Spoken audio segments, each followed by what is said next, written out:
Demorou quase 50 anos para que líderes mundiais se reunissem para discutir um assunto tão vital. A Conferência da ONU sobre a Água em Nova York pode ser um recado urgente ao planeta. É preciso preservar esse recurso que ainda não é para todos. Os níveis de estresse hídrico considerados altos e críticos afetam 10% da população global. Seca de um lado, inundações do outro, mostram um desequilíbrio que tem que ser corrigido o quanto antes. E é sobre isso que vamos conversar hoje. Eu sou Cláudia Gabriel e este é o Assembleia em Destaque, programa que mostra o impacto na sua vida dos assuntos discutidos aqui no Parlamento Mineiro.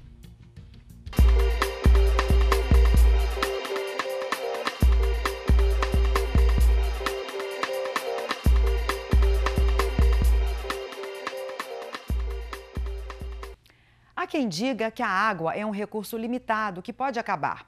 Outra corrente afirma que é infinito com um ciclo próprio de renovação. Algumas teorias têm explicações diferentes para o surgimento da água no planeta. Eu não vou entrar nesse assunto técnico nem vou me enveredar pelos diversos mitos da criação da água.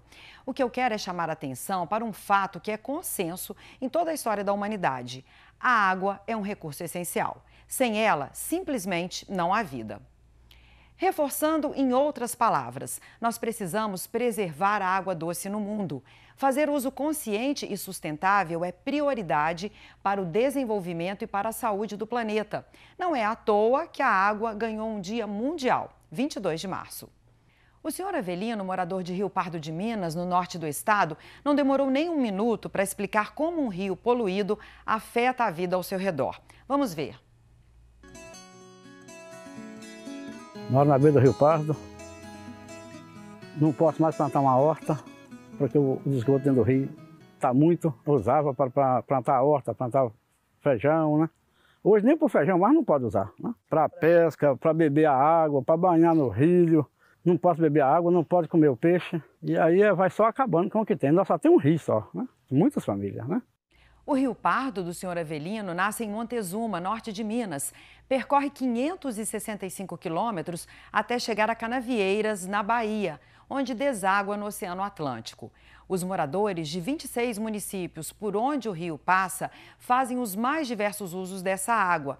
E como a gente viu, infelizmente, nem sempre de maneira correta. A cidade de Rio Pardo de Minas tem pouco mais de 31 mil habitantes.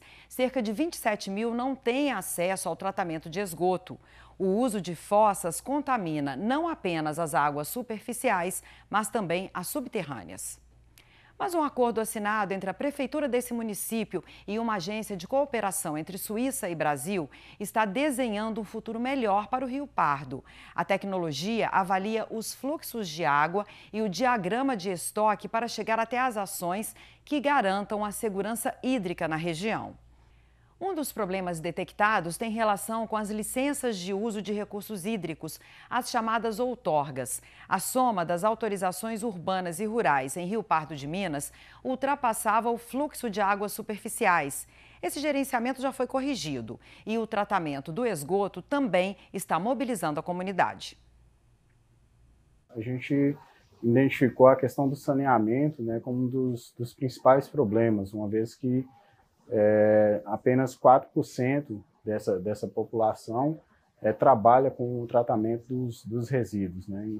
Então, você tem fossas rudimentares, onde você tem um alto índice de poluição dos lençóis freáticos e poluição de solo. Então, a partir daí, o Centro de Agricultura Alternativa vem implantando uma das tecnologias, que é a tecnologia de tratamento de águas residuais. Foram implantadas 24 tecnologias, onde vai se tratar todo o esgoto doméstico, né? E a partir desse tratamento dessa água residual, a estruturação de quintais produtivos irrigados com essa água. Nesta semana que termina hoje, dia 24 de março, líderes mundiais se reuniram em Nova York para tratar da água. A conferência, convocada pela Organização das Nações Unidas, é a primeira reunião global sobre o tema em quase 50 anos. Na avaliação da ONU, o progresso e metas relacionadas à água permanecem alarmantemente fora do caminho, colocando em risco toda a agenda de desenvolvimento sustentável no planeta. O secretário-geral da ONU, Antônio Guterres, considera que o encontro é uma oportunidade para construir uma agenda que acelere o progresso em direção ao acesso universal à água potável e ao saneamento até o ano de 2030. Lembra das aulas de ciências na escola? 70% do planeta Terra é coberto por água. Cerca de 97% dessa água toda é salgada e 3% são de água doce. Mas só 1% é de fácil acesso para consumo. São águas subterrâneas dos rios e lagos, pois é sobre o uso desse 1% que giram as discussões na Conferência das Águas da ONU. A meta a ser atingida até 2030 é para diminuir desigualdades. Em todo o mundo, cerca de 4 bilhões de pessoas sofrem com a falta de água por no mínimo um mês ao ano. Estima-se mais de 800 mil mortes provocadas por doenças que têm ligação direta com a água imprópria, saneamento inadequado e higiene precária. Além dos líderes dos países, a sociedade civil, membros de governos estaduais, especialistas e voluntários do meio ambiente participaram dos diálogos na conferência. Nós conversamos virtualmente com Samuel Barreto, que está em Nova York. Ele é da TNC, uma organização que atua em mais de 70 países com projetos e ações de combate às mudanças climáticas, proteção de terras e águas, fornecimento de alimentos e água de maneira sustentável e construção de cidades saudáveis. Ele falou sobre a importância de o mundo parar, discutir e atuar para evitar prejuízos ainda maiores do que aqueles que nós já enfrentamos. Hoje, mais de um terço da população mundial já vive em áreas de escassez e esse cenário ainda está se intensificando. Então, é esse modelo que a gente precisa rever. Primeiro, do cuidado com as nossas águas, com as nossas bacias hidrográficas. E aí, novamente, uma questão muito importante, que é algo que ainda não está no radar na gestão, na governança da água, que são as soluções baseadas em natureza. Considerar aquilo que a natureza pode nos ajudar, pela conservação das nossas florestas, pela restauração, pela implementação de práticas adequadas ao manejar o solo. Então, além do sobreuso, da poluição, a gente também tem que manejar muito bem o solo, recuperar as nossas bacias hidrográficas. E uma boa notícia é que as soluções baseadas na natureza, ela pode entregar até um terço das respostas às mudanças, ao combate às mudanças climáticas. Então, a gente não pode abrir mão dessa solução. E isso pode ajudar a recuperar, a restaurar as nossas bacias hidrográficas. A TNC fez um estudo, alguns anos atrás, chamado Além do Manancial, em 4.000 médias e grandes cidades, que mostrou que dessas 4.000 médias e grandes cidades, pelo menos 40% delas tinham uma situação média ou elevada de degradação, de risco, porque os seus mananciais estavam degradados, desmatados.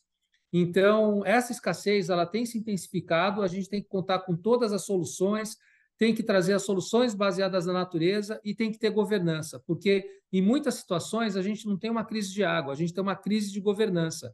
Inclusive, em nível global, é importante que se discuta e se crie um mecanismo de governança global da água. É o que, inclusive, estamos discutindo aqui durante a Conferência Mundial de Água promovida pela ONU. Pois é, engana-se quem pensa que essas mudanças climáticas não têm impacto na vida das pessoas. O último relatório da Organização Meteorológica Mundial mostra que os riscos relacionados à água cresceram nas últimas 2 décadas, colocando em perigo o bem-estar social, econômico e ambiental de longo prazo em mais de 100 países.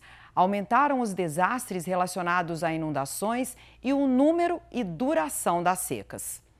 Na nossa conversa, o Samuel Barreto explicou a crise energética que o Brasil enfrentou em 2021, quando as termoelétricas foram acionadas para gerar energia e a conta de luz ficou mais cara. Vamos ver. Nós fizemos o mapeamento e vimos que não é só falta de chuva.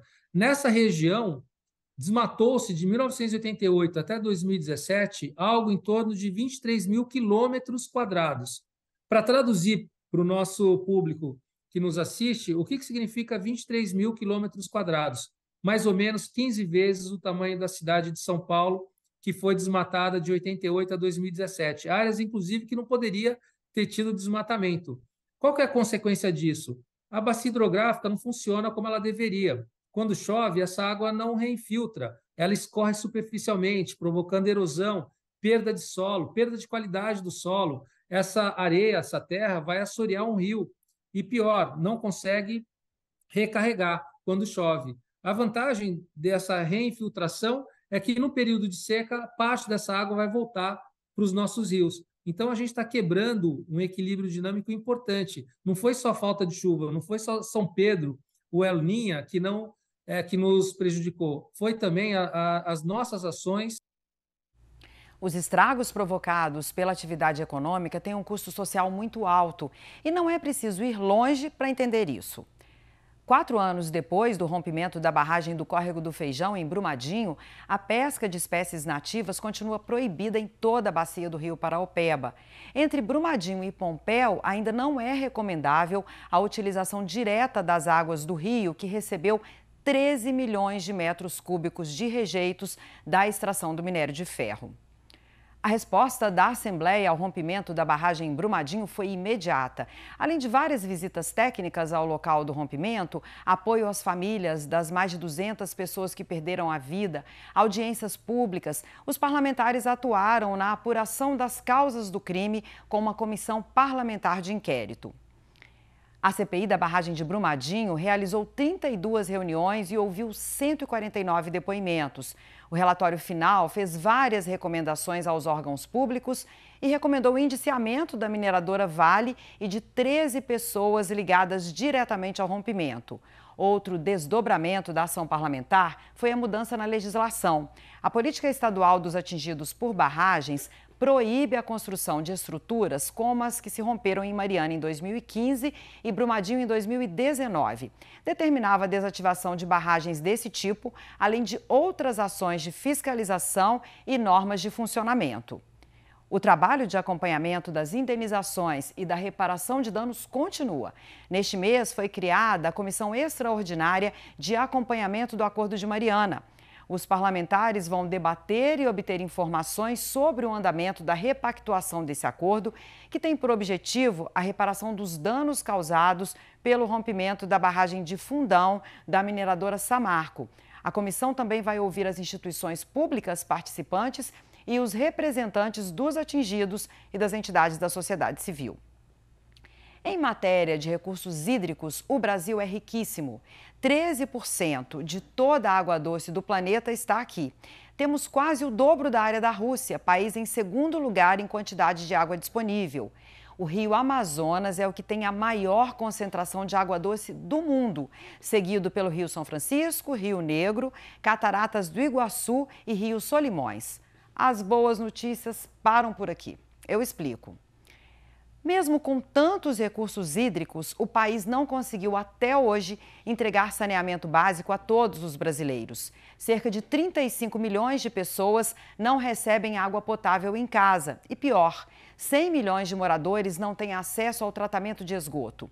Um outro indicador do Sistema Nacional de Informações de Saneamento mostra o tamanho do problema no nosso país. De todo o volume de esgoto gerado, só 51,20% são tratados. Isso significa dizer que todos os dias, 5.500 piscinas olímpicas de esgoto são despejadas na natureza.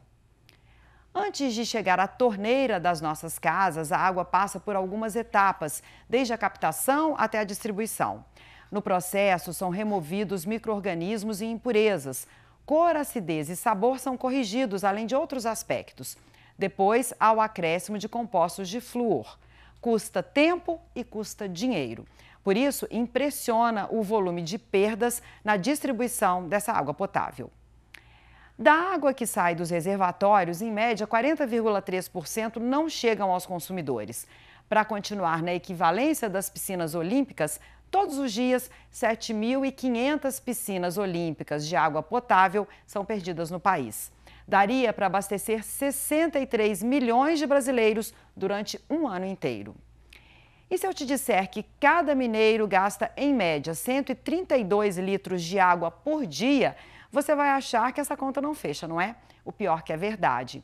nós gastamos acima da média nacional, que gira em torno de 129 litros diários e bem acima do que a ONU considera aceitável, algo em torno de 110 litros para atender às necessidades de higiene e consumo.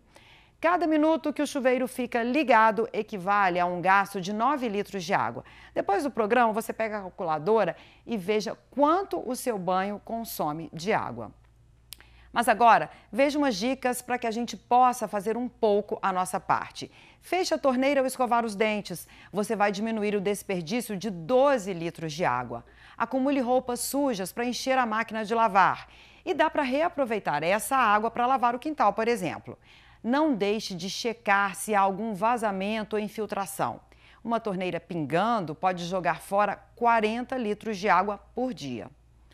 Já falamos aqui sobre a governança das águas, mas ainda não destacamos a nossa legislação. Há 26 anos, entrou em vigor a Lei das Águas no país, que avançou em vários aspectos. Um deles é ter retirado do governo federal a gestão única dos recursos hídricos. Essa descentralização deu aos governos estaduais e municipais o controle das licenças de uso e possibilitou a implementação do Plano Nacional de Recursos Hídricos, que ressalta a relevância das bacias hidrográficas. 2 anos depois da Lei das Águas, em janeiro de 1999, a Assembleia de Minas aprovou a Política Estadual de Recursos Hídricos e instituiu o Sistema Estadual de Gerenciamento desses recursos. Depois houve diversos avanços, como a criação do Instituto Mineiro de Gestão das Águas, do Conselho Estadual de Recursos Hídricos, a criação de 34 unidades de planejamento e gestão, 27 comitês de bacias hidrográficas com a participação da sociedade civil, a realização de planos diretores de bacia hidrográfica das principais bacias e implantação de 265 pontos de monitoramento de qualidade da água superficial do estado. Outra contribuição do trabalho parlamentar para a preservação das águas no estado é a criação do FIDRO, o Fundo de Recuperação, Proteção e Desenvolvimento Sustentável das Bacias Hidrográficas. Inclusive, nesta semana, foi aprovado em definitivo no plenário o projeto de lei que prorroga para o fim do ano que vem o prazo para financiamento de recursos do fundo para ações de preservação. Os parlamentares também aprovaram a realização de campanhas permanentes em todo o estado para conscientização sobre o assunto.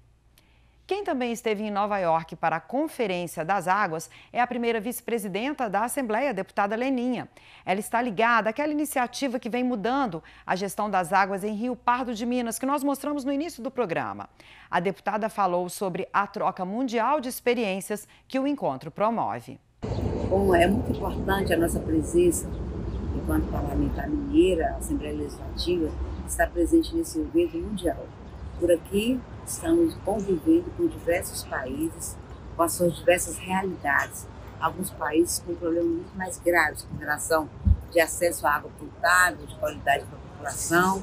Outros países já temendo essa escassez hídrica, buscando tecnologia, buscando projetos que diminuem essa ameaça da falta de água no seu próprio país. Enfim, é um grande encontro daqueles defensores da água como bem comum, como direito humano, não como negócio, não como mercadoria. Precisamos sim estreitar essas relações, o debate com o uso da água pelas empresas privadas, mas precisamos primeiramente garantir o acesso à água para a população. E antes de terminar esta edição, eu peço que você preste muita atenção à resposta do nosso convidado, Samuel Barreto, à minha pergunta sobre o que é preciso para que a gente possa fazer valer o direito humano à água. Eu acho que trazer a voz exatamente de quem não participa desse processo, né, de comunidades tradicionais, dos povos originários, só para citar o caso da mineração ilegal, né, que tem contaminado não só os rios, mas os peixes, e a população que come esses peixes, pessoas com problemas de mercúrio, são populações que estão extremamente vulneráveis, não tem outra opção, por exemplo, de proteína animal e com peixe contaminado, e o mercúrio, por exemplo, sendo cumulativo. Então, é preciso ter um olhar, um cuidado especial para todo o nosso território nacional. Nós temos um grande capital, vamos dizer assim, que é esse recurso natural que nós temos, mas ele não é mais abundante e está em risco.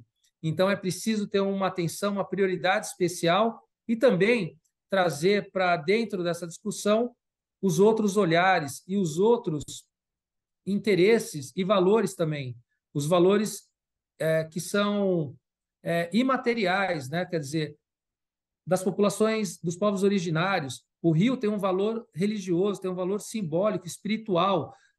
São olhares que é preciso ter também uma incorporação, não só a visão da água como uma commodity, mas da água como um recurso finito e que precisa ter muito cuidado. E esses públicos ainda, de certa forma, estão excluídos desse processo. Bom, é preciso então pensar nisso. Esta edição termina aqui. Eu agradeço sua companhia e faço um convite. Acompanhe a gente no portal da Assembleia e interaja no Twitter da TV Assembleia. Tchau, até a próxima.